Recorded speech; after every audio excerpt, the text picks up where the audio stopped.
buenas noches, muy buenos días, muy buenas tardes. En el horario en que usted nos vea, continuemos aprendiendo. En esta ocasión vamos a hablar de un tema que a veces suele ser un poco doloroso, vergonzoso. A veces puede ser que lo consideremos muy privado, pero se llama admitir los errores. Y generalmente es difícil para todo ser humano admitir que hemos fallado en algo, que estamos teniendo una actitud equivocada. Y en realidad todos cometemos errores.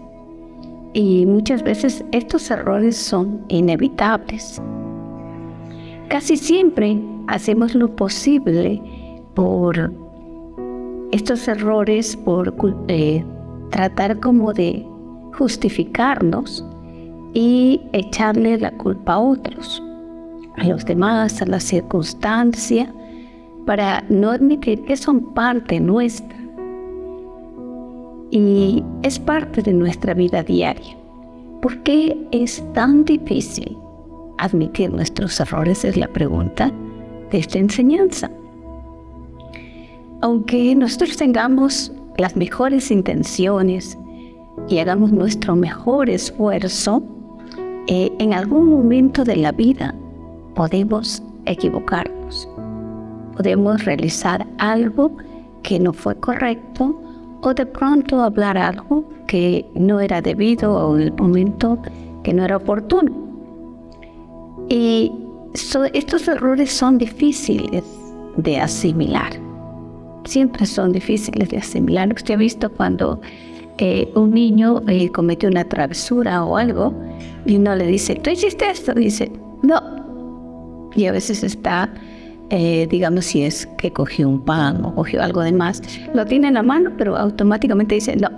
O lo esconde y dice, no, yo no lo hice. O le pegó a alguien y dice, no, no fui yo.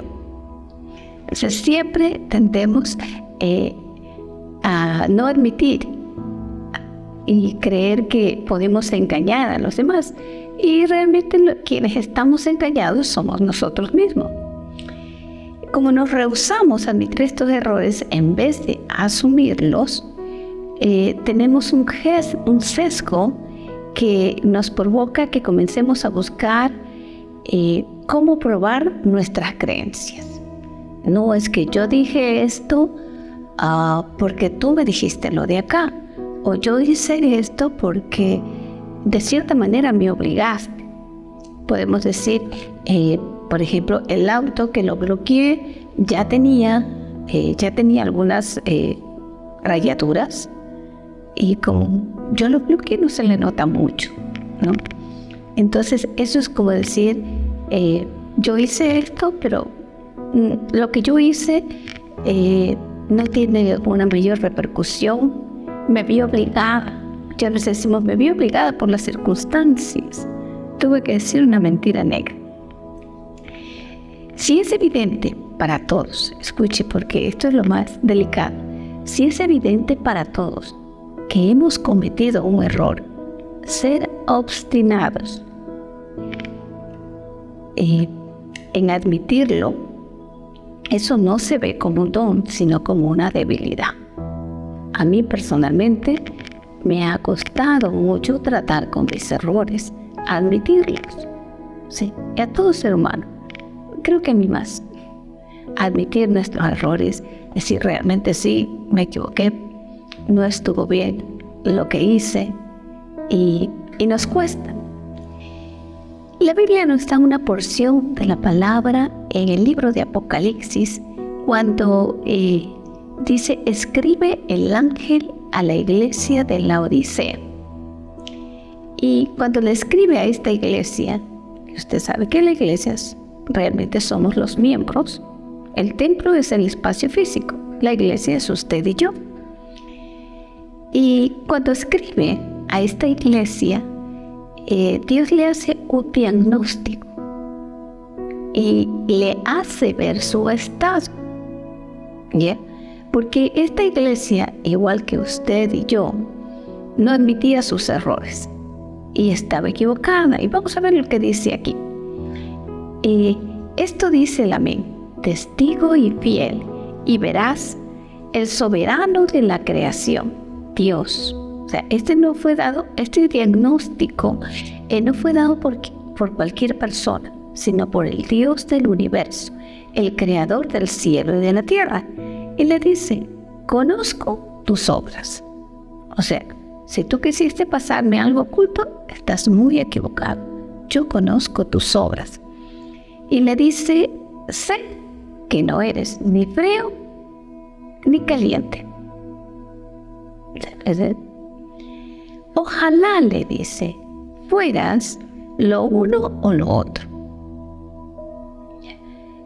Dios como que pone una esperanza. Dice, te fuera mejor si de pronto tú fueras o frío o fueras caliente. Pero el problema tuyo es que no estás en ningún nivel. Y le dice, por tanto, como no eres ni frío ni caliente, y le da el resultado, dice, sino tibio. Y dice, tú eres un ser tibio, estoy por vomitarte de mi boca. ¿Qué es lo que pasa con la tibieza espiritual? ¿Sabe que la tibieza espiritual es una enfermedad espiritual? Aquí lo sabíamos decir un refrán, no es ni chicha ni limonada. ¿Ya?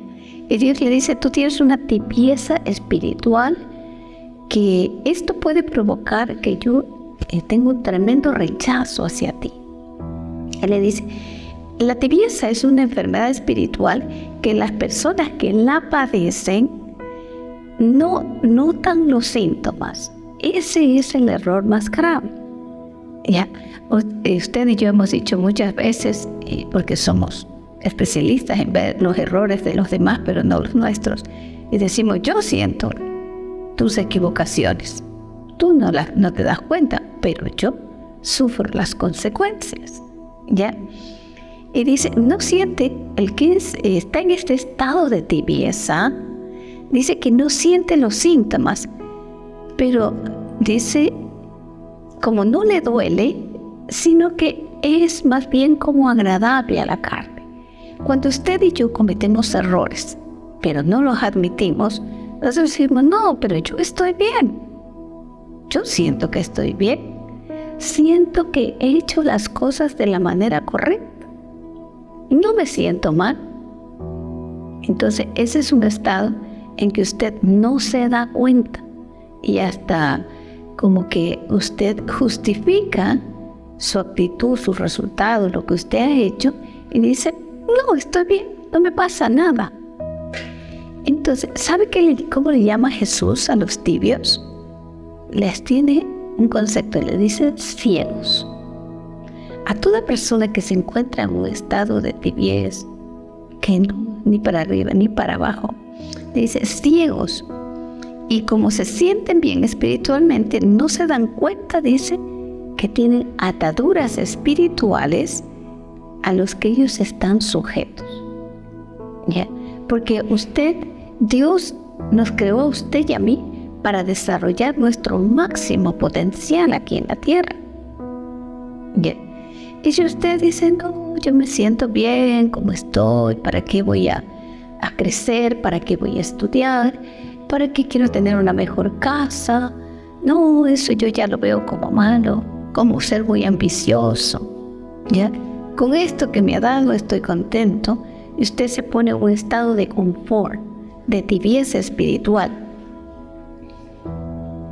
Eso nos hace que Dios tenga la intención de vomitarnos de la boca. Y en el versículo 17 dice así, tú dices, soy rico. O sea, Dios le dice, tú estás mal. Él le dice, te puedo vomitar de la boca. Y él dice, no, pero yo estoy bien. Soy rico, he progresado. Dice, me he enriquecido. Y además dice algo más importante, dice la iglesia, lo dice, no me hace falta nada. O sea, lo tengo todo. ¿Ya? Y Dios le dice, ¿no te das cuenta de cuán infeliz y miserable, pobre, ciego y desnudo eres tú. Primero le dice, eres una persona tibia. Y luego le desglosa todo lo que significa ser tibio. Y le dice, no te das cuenta. El tibio tiene un estado de no darse cuenta. Usted ha escuchado a veces que dice, yo nunca me di cuenta de que esta persona de pronto no me quería. Siempre estuve engañada. Yo pensé, no me di cuenta. Entonces es un estado de engaño. Y Dios le dice, no te das cuenta de cuán infeliz, miserable, pobre, ciego y desnudo eres tú. Pero como usted sabe, Dios es un ser amoroso, afectuoso, que está detrás de usted y de mí, que está queriendo que usted y yo salgamos de cualquier estado de estancamiento. Y sabe que aquí en estos versos Dios también le da la solución y le dice, le acabó diciendo, tú estás desnudo. O sea, todo lo que tú crees que tienes no es nada. En el versículo 18 nos da la solución y le dice, por eso te aconsejo. Escuche, este no es el consejo de Luz María, de nadie, es el de Dios. Dice, por eso te aconsejo que de mí compres oro refinado por fuego, para que te hagas rico. O sea, la forma en que tú creías que eras rico es una forma equivocada, pero yo te doy la solución. Y le dice, compra de mí. No dice, anda a comprar donde el joyero, compra acciones para una mina de oro. No, le dice, de mí tienes que comprar oro refinado por el fuego. O sea, cuando Dios le da esta característica, le quiere dar algo más. O sea, no es el oro común y corriente. Le dice, este oro fue refinado por el fuego. Ya, lo que yo te puedo dar es revelación, es entendimiento para que te des cuenta de cuál es tu verdadero estado. Y cada uno de nosotros tenemos que pedirle a Dios, Señor, yo necesito ese oro refinado del fuego. ¿Qué va a hacer este oro refinado? Dice, para que te hagas rico. Para que te hagas rico, para que adquieras ropas blancas, para que te vistas y cubras tu vergonzosa desnudez. Hay un oro refinado por el fuego que Dios quiere darnos a usted y a mí. Pero, ¿qué quiere decir ese oro refinado por el fuego? Cuando el oro necesita sacar las asperezas, entra a un nivel de calor muy alto. ¿Bien? Y ese horno de calor son las aflicciones. Cuando usted y yo no reconocemos nuestros errores, no nos damos cuenta de nuestro estado de tibieza, Dios va a pasarnos por aflicciones. Y a veces esas aflicciones es la única forma de sacarnos de nuestro error. Y dice, te compras, te haces rico. 2, compras ropas blancas para que te vistas y cubras tu vergonzosa desnudez. Y una tercera cosa, le dice, y colirio para que te lo pongas en los ojos y recobres la vista. O sea, Dios quiere quitarnos esa ceguera espiritual que podemos tener, ¿sí? Cuando todo el mundo nos habla de nuestros errores y nosotros no lo vemos, ¿qué quiere decir? Que hay una ceguera espiritual. Acuérdese que Isaac, cuando avanzaron los años, dice que estaba ciego, ya no podía ver. Y como él no podía ver bien, aunque de pronto veía poquito, su hijo Jacob lo pudo engañar, porque ya estaba ciego. ¿Qué pasa cuando nosotros seguimos en este estado de ceguera? Somos susceptibles de ser engañados por cualquier doctrina, por cualquier cosa que nos vengan a decir. Quien quiera nos puede sacar de nuestro lugar en Dios. Entonces le dice, compra colirio para que te pongas y recobras la vista. En alguna ocasión, no hace mucho, mi esposo estaba con los ojos muy rojos y recuerdo que rápido fue a comprar la Vicina, que es lo que ayuda a que toda esa irritación se salga. Es difícil que usted, cuando está con los ojos rojos, pueda ver, le arden y usted lo que quiere es cerrarlos. Entonces necesita algo que le refresque. Y Dios dice que Él nos ofrece ese colirio que quite la ceguera espiritual. Uno de los estados más delicados de la iglesia, de las personas, es vivir en ceguera espiritual. Es algo que usted y yo tenemos que aprender a sacar. Entonces, ese colirio significa un arrepentimiento cuando dejamos de culpar a los demás y asumimos la responsabilidad. Cuando decimos, sí, yo he pecado, verdaderamente estaba equivocada, me volví a equivocar, volví a meter, como dicen por ahí, volví a meter la pata. Pero sabe que la Biblia dice que para aquellos que continuamente nos equivocamos, dice, abogados tienes para con el Padre, a Jesucristo. O sea, tenemos la opción de pedir a Dios que abra nuestros ojos. Isaías 48:10 nos dice en la versión,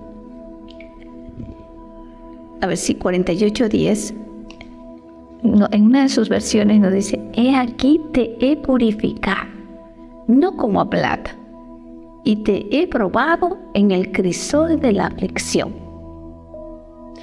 Dios, para tener un producto terminado, un producto que Él pueda trabajar, y realmente nunca termina, ¿no? Nuestro trabajo termina cuando el Padre nos llama a su presencia, pero dice, yo te he purificado, pero no como a la plata, eres más precioso para mí. Dice, te he probado en crisol de aflicción. Hay otra versión que también nos dice, pues te he purificado, ¿ya? Y te he probado en el crisol de la aflicción. Esta es la misma. La NBI nos dice, mira, te he refinado, pero no como a plata, te he probado en el horno de la aflicción. Sí. A veces nosotros tenemos que preguntarle a Dios, Padre, ¿será que tú estás refinándome? ¿Hay algo que para mí es difícil admitirlo? ¿Que no lo puedo ver? ¿Quieres quitarme esa ceguera espiritual? Por favor, ayúdame, ¿ya? Porque cuando Dios hace ese proceso de purificación es cuando realmente nosotros podemos ver. Primera de Pedro, capítulo 1, del versículo 6 al 7, nos dice que hay que alabar a Dios por una esperanza viva, ¿ya? Dice, ok, yo te purifico, pero luego de la purificación viene un proceso de alabanza. Y dice, alabado sea Dios, Padre de nuestro Señor Jesucristo, que por su gran misericordia nos ha hecho nacer de nuevo mediante la resurrección de Jesucristo para que tengamos esperanza viva. Mire, es que cuando usted y yo somos purificados, hay una esperanza viva que nace en nosotros. Dice, y recibamos una herencia indestructible. ¿Cuál es parte de esa herencia indestructible? La salvación. ¿Sí? Es parte de la herencia indestructible, que no es el tema de hoy. Dice, incontaminada e inmarchitable. Tal herencia está reservada en el cielo para ustedes. O sea, dice, ustedes tienen una herencia tan grande que no la entienden ahora en este momento, pero para que puedan ser dignos de alcanzar esa herencia, ustedes tienen que pasar por un proceso de purificación. Tener esa como calidad, ese estándar, ¿ya? Porque dice, esta herencia es incontaminada, o sea, no tiene contaminación, no se puede marchitar, ¿no? Y está reservada en el cielo para ustedes. Hay herencia aquí en la tierra y hay herencia ahí en el cielo. Y miren lo que dice el versículo 5. A quienes el poder de Dios protege mediante la fe. La fe es un escudo de protección, ¿sí? Y así, Señor, me caí, me equivoqué, lo volví a hacer, pero sé que tú estás conmigo. Mañana será otro día. Tú me vas a levantar, me vas a dar sabiduría, fuerza, y me vas a permitir crecer y no volver a equivocarme. Entonces le dice, hasta que llegue la salvación que se ha de revelar en los últimos tiempos. Esto es para ustedes, dice, motivo de gran alegría. De gran alegría, a pesar de que hasta ahora han tenido que sufrir diversas pruebas por un tiempo. Mire, escuchen lo que dice. Las aflicciones pueden venir a nuestra vida, pero no son eternas. Son por un tiempo. Tienen una etapa.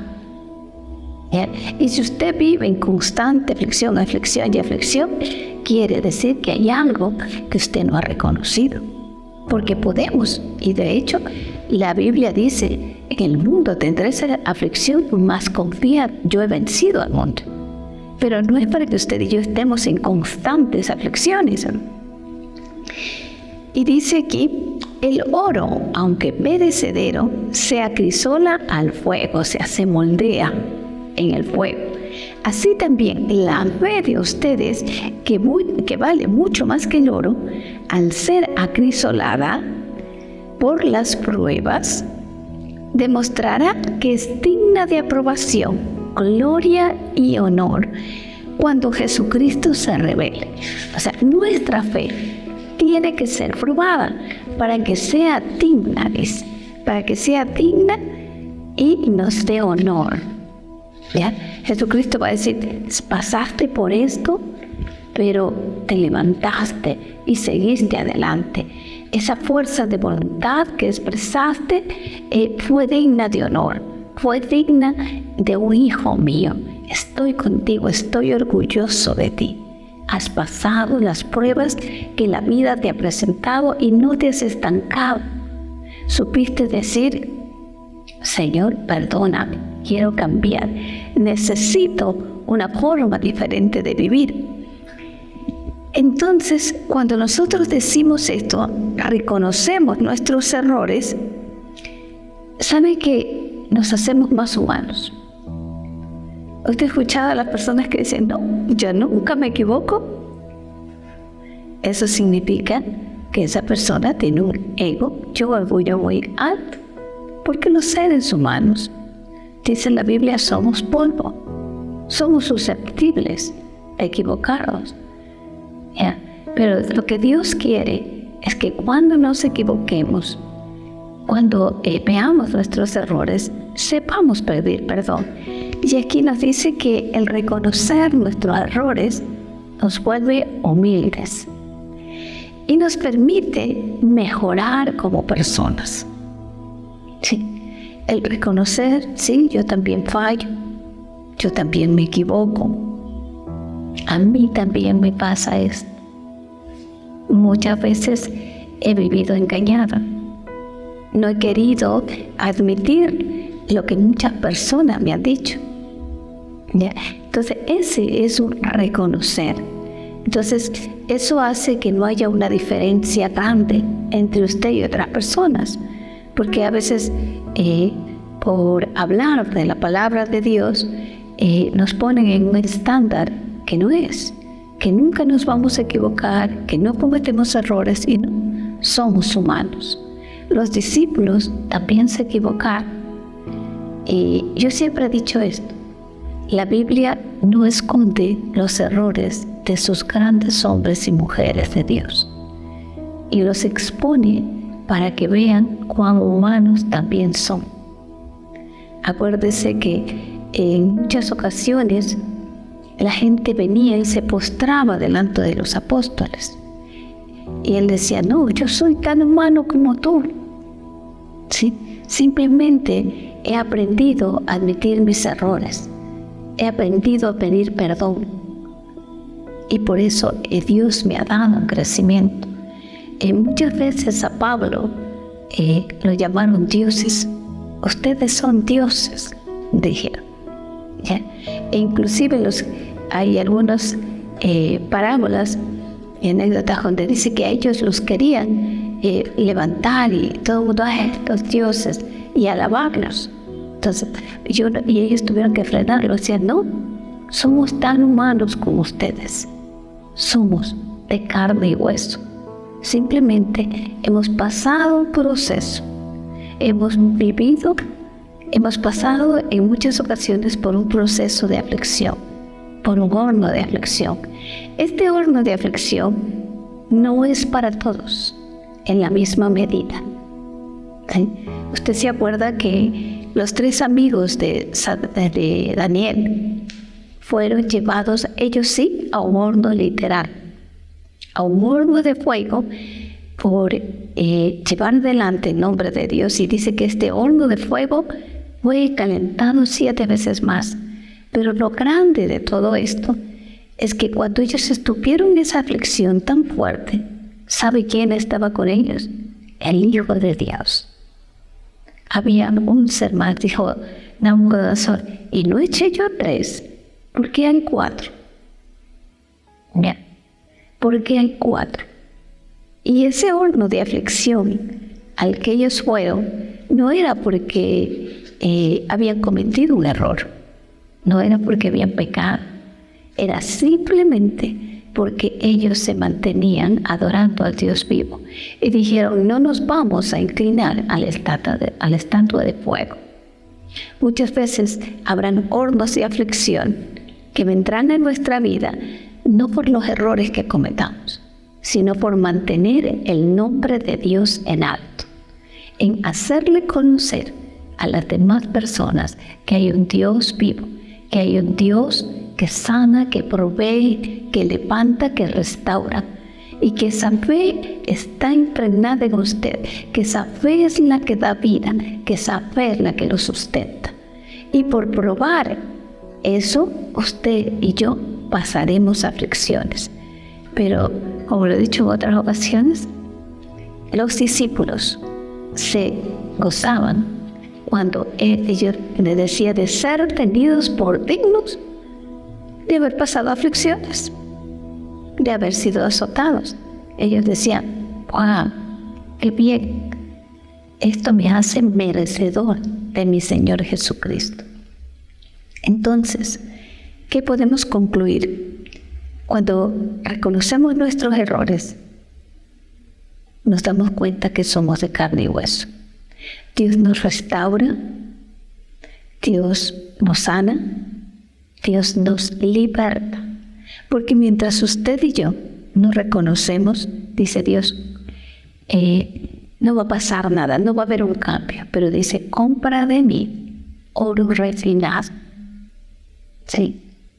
Para que tú cambies, para que tú seas transformado. Y te voy a permitir comprar una ropa blanca para que cubras tu desnudez. Conmigo vas a cubrir tus errores. Ya vas a aprender a vivir por mi palabra. Y te voy a dar como adicional colirio para tus ojos, para que toda ceguera espiritual sea echada de tu vida. Y cuando tú veas su error, sepas decir, Padre, perdóname, lo volví a hacer, pero sé que estás conmigo para guiarme y para sanar mi vida. Que tengan una linda tarde, una linda noche o una linda mañana.